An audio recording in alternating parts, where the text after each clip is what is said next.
خاتم الأنبياء والمرسلين وعلى آله وأزواجه وأصحابه وأتباعه أجمعين. أما بعد فأعوذ بالله من الشيطان الرجيم. بسم الله الرحمن الرحيم. وتوبوا إلى الله جميعا أيها المؤمنون لعلكم تفلحون. صدق الله مولانا العظيم. میرے انتہائی قابل احترام معزز سامعین کرام، معزز ذاکرین، اللہ تبارک و تعالیٰ آپ سب حضرات کو جزائے خیر دے.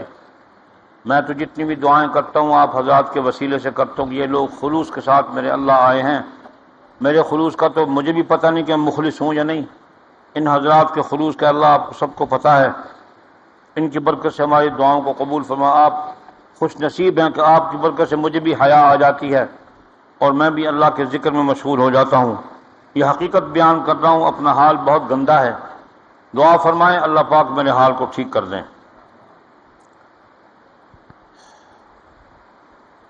یہود و نصارہ نے مذہب سے جان چھڑا لی اور آزاد ہو گئے. اکثریت نے اپنے مذہب کو چھوڑ دیا اور اپنی زندگی کو اپنی خواہشات کے مطابق گزارنے کا فیصلہ کر لیا اور وہ اسی طرح زندگی گزار رہے ہیں. قانون ہے تو وہ بھی ان کی خواہشات کے ماتحت ہے، عبادات ہیں تو وہ بھی ان کی خواہشات کے ماتحت ہے، رسومات ہیں تو وہ بھی ان کی خواہشات کے مطابق ہے، اخلاقیات ہیں، معاملات ہیں. سب کچھ زندگی کے امور یہود و نصارہ نے، مشرکین نے، جتنی بھی اقوام عالم مسلمانوں کے سوا ہے، ان سب لوگوں نے اپنے اپنے دین دھرم کو چھوڑ کر آزادی حاصل کر لی. ہندو اپنے دھرم سے آزاد ہو گئے، سکھ آزاد ہو گئے، یہودی اور بدھ مت آزاد ہو گئے. قدیم ترین مذہب ہے اسلام سے بھی پہلے کا. بدھسٹ جو ہیں وہ اپنے مذہب کو چھوڑ کر آزاد ہو گئے. آزادی کی ایک لہر اور ایک خاص فکر چل پڑی ہے.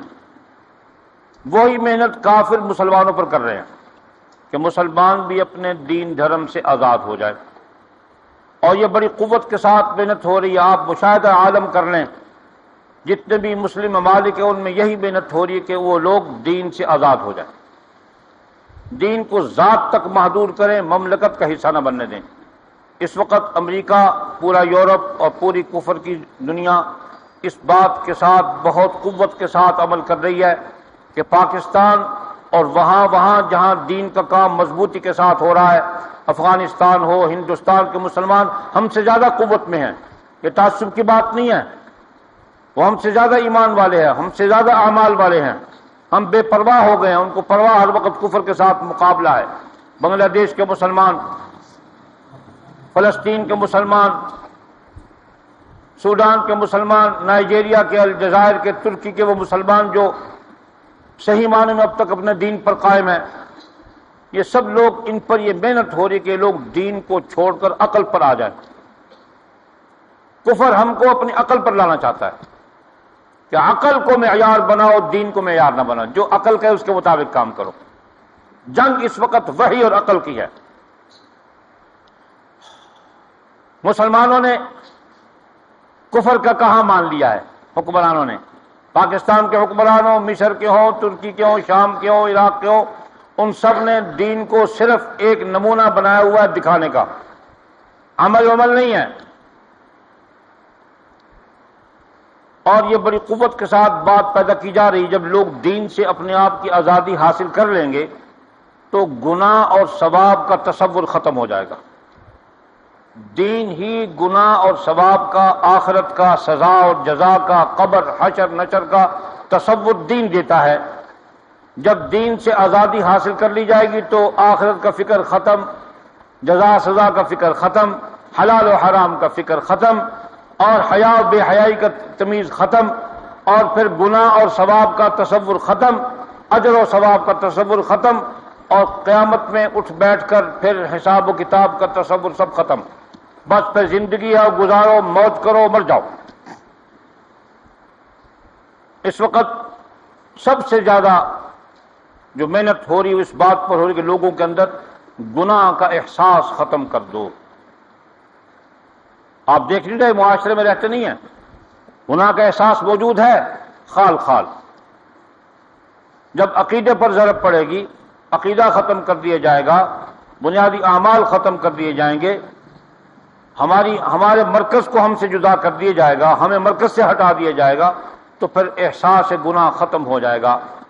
اللہ کے وجود کے استحضار گناہ کا تصور دیتا ہے، موت گناہ کا تصور دیتی ہے، قبر کا حساب و کتاب گناہ کا تصور دیتا ہے، آخرت کا حساب گناہ ثواب کا تصور دیتا ہے. جب ان چیزوں سے ہم کو آزاد کر دیا جائے گا تو پھر ہر تصور ختم ہو جائے گا. بے حیائی تفریح بن گئی ہے، زنا تفریح بن گیا ہے، جھوٹ معاملات بن گئے ہیں، رشوت حق بن گیا ہے، خدمتانہ بن گیا ہے، سود ہماری معاشرت بن گئی ہے، سود ہماری ضرورت بن گئی ہے، اور بے حیائی بے پردگی ترقی کا زینہ بن گئی. دوستو، اللہ تبارک و تعالیٰ نے اپنے پاک کلام میں مومن کی صفات مختلف مقامات پر مختلف جگہ پر مختلف انداز میں بیان فرمائی ہیں. ایک جگہ پر میرے اللہ نے مومن کی صفات 11 عدد بیان فرمائی، اور سب سے پہلی صفت یہ بیان فرمائی کہ التائبون، میرے بندے وہ ہے جو توبہ کرنے والے ہیں. اللہ کو توبہ بڑی پسند ہے. دوستو، توبہ تو تب کرے گا کوئی آدمی جب گناہ کو گناہ سمجھے گا. جب پورا معاشرہ گناہ کے تصور سے پاک ہو جائے گا، خالی ہو جائے گا، توبہ کون کرے گا؟ تو جس بستی پوری میں گناہ کو شوق سے کیا جانے لگے، اس بستی پر اللہ کی رحمت نازل نہیں ہوتی. حدیث کا مفہوم ہے کہ نیکی اللہ کی رحمت کو متوجہ کرتی ہے اور گناہ اللہ کے غضب کو متوجہ کرتے ہیں. یہ آقا و مولا سیدنا محمد رسول اللہ صلی اللہ علیہ وعلی آلہ وصحبہ وبارک وسلم تسلیما کثیرا کثیرا کا ارشاد گرامی ہے، جس کا مفہوم میں نے بیان کیا ہے کہ گناہ سے اللہ کا غضب نازل ہوتا ہے اور نیکی سے اللہ کی رحمت متوجہ ہوتی ہے. تو جہاں اکثریت توبہ سے منہ موڑنے والی، گناہوں کی طرف رغبت کرنے والی، رات کے وہ پیر جس میں اٹھ کے اللہ کو بنایا جاتا ہے اس میں اللہ کو ناراض کرنے کے اعمال شروع ہو جائیں، تو وہاں کہاں اللہ کی رحمت نازل ہوگی؟ سیدنا نوح علیہ السلام کو جب اللہ تبارک و تعالی نے فرمایا کہ قوم کو استغفار کی دعوت دو، ان کو توبہ کر لیں، تو اس میں فرمایا فَقُلْتُ اسْتَغْفِرُوا رَبَّكُمْ إِنَّهُ كَانَ غَفَّارًا، اے لوگو اللہ سے معافی مانگ لو، بہت معاف کرنے والے ہیں. اور اللہ نے اپنی معافی کا اعلان قرآن پاک میں مختلف مقامات پر فرمایا نبی عبادی، میرے بندوں میں یہ میرا اعلان کر دو کہ میں تمہارا رب ہوں، انی انا الغفور الرحیم، بہت زیادہ معاف کرنے والا ہوں. پر توبہ کرنے والا بھی تو کو ہو نا. جب توبہ کی کیفیت ختم ہو جائے گی تو کس کو معاف کریں گے؟ سب عقل پھونک کر رہے ہیں، سب باغی ہو گئے. فَقُلْتُ اسْتَغْفِرُوا رَبَّكُمْ إِنَّهُ كَانَ غَفَّارًا، بہت زیادہ معاف کرنے والے ہیں. اور اللہ پاک نے ہر چیز کی خاصیت پیدا فرمائی ہے. جہاں نیکی کی خاصیت ہے وہاں گناہ کی بھی خاصیت ہے. نیکی کی خاصیت یہ بیان فرمائی یہاں کہ تم اگر توبہ کرو گے تو کیا ہوگا؟ یرسل السماء علیکم مدرارا، رحمت کی بظاہر ایک نشانی تمہیں یہ مل جائے گی، تم پر بارشیں وقت پر نازل ہوں گی، تمہاری اللہ پاک معاش کو ٹھیک کر دیں گے، تمہیں سہولتیں عطا فرما دیں گے، روٹی تمہاری آسان ہو جائے گی، معاش کا فکر کم ہو جائے گا، تمہارے حیوانات کو روزی ملے گی، تمہارے بچوں کو روزی ملے گی، تو انسانوں کو روزی ملے گی. یرسل السماء علیکم مدرارا، اور وقت پر بارشیں نازل کروں گا. یمددکم باموال وبنین، سبحان اللہ، پھر تمہارے مال میں بھی اضافہ کر دوں گا، اولاد میں بھی اضافہ کر دوں گا. مفسرین نے لکھا ہے کہ مال میں اضافہ تو سمجھ میں آتا ہے، یمددکم باموال وبنین میں کیسے اضافہ ہوگا؟ فرمایا اس سے مراد یہ ہے کہ جو عورتیں بانجھ ہو چکی ہیں، جن کو بچے جننے کی صلاحیت ختم ہو گئی، استغفار کی برکت سے اللہ ان کو صاحب اولاد کر دیں گے. فَقُلْتُ اسْتَغْفِرُوا رَبَّكُمْ إِنَّهُ كَانَ غَفَّارًا يُرْسِلِ السَّمَاءَ عَلَيْكُمْ مِدْرَارًا يُمْدِدْكُمْ بِأَمْوَالٍ وَبَنِينَ وَيَجْعَلْ لَكُمْ جَنَّاتٍ وَيَجْعَلْ لَكُمْ أَنْهَارًا. اللہ اکبر.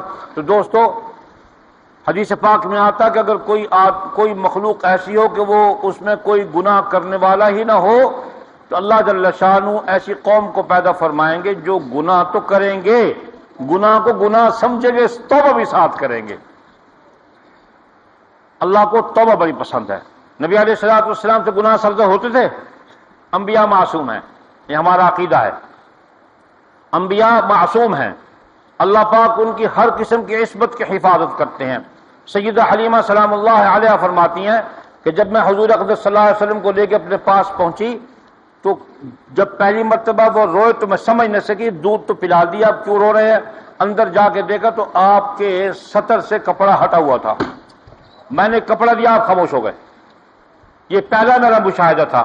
اس کے بعد جب بھی کبھی اس قسم کی کیفیت پیدا ہوئی، یا تو کسی غیبی طاقت نے آپ کو ڈھانپ دیا یا میں نے دوڑ کے آپ کو ڈھانپ دیا، آپ خاموش ہو گئے. تفصیلی واقعات ہے، مقصود بتانا کچھ اور ہے. اسی طرح اما عائشہ رضی اللہ تعالی عنہا نے ایک مرتبہ پوچھا، یا رسول اللہ آپ جو فرماتے ہیں کہ اللہ پاک سب کو قیامت کے دن ننگا اٹھائیں گے، ساری مخلوق ننگی اٹھے گی، تو یا رسول اللہ آپ بھی؟